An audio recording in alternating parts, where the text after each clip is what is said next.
2023-cü ilin sertifikasiya imtahan sualı ilə tanış olaq. Mətndə verilən ifadəyə uyğun düzgün mənanı müəyyənləşdirək. İndiki zamanda da istifadə olunan barıtını quru saxla ifadəsi 17-ci əsrdə İngiltərə burjua inqilabında görkəmli rol oynamış Cromwellin dilindən yayılıb. Cromwell çaydan keçən qoşununa üzünü tutaraq demişdi: "Ümidinizi Allaha bağlayın, lakin barıtı da quru saxlayın." Yəni, ümidi Allaha bağlasaz belə, yəni özünüz də tədbirli olun da, özünüz də sistemli olun. Ancaq və ancaq mən ümidimi Allaha bağlamışam, gedim tədbirsiz olum, gedim belə deyək də, heç bir iş görməyim, heç nəyə hazırlıqlı olmayım, belə də olmaz.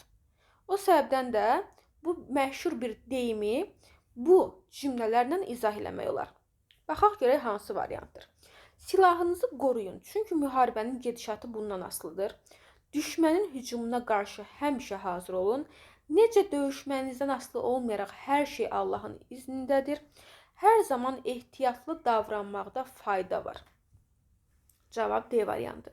Rütubətli yerdən barıtı qorumaq lazımdır. Baxın, burada heç barıt nə olsun ki, məsələn, tutaq ki, eləsi var, deyir ki, müharibə ərəfəsidirsə, yəqin ki, barıtı quru saxlamalıyam. Yəni, o bir deyim olmalıdır. Yəni, barıtı quru saxla, yəni işini tədbirli gör. Yəni, ehtiyatı əldən vermə, ehtiyatlı davran ki, nəticə ürək açan olsun. Variantımız olacaq D variantı.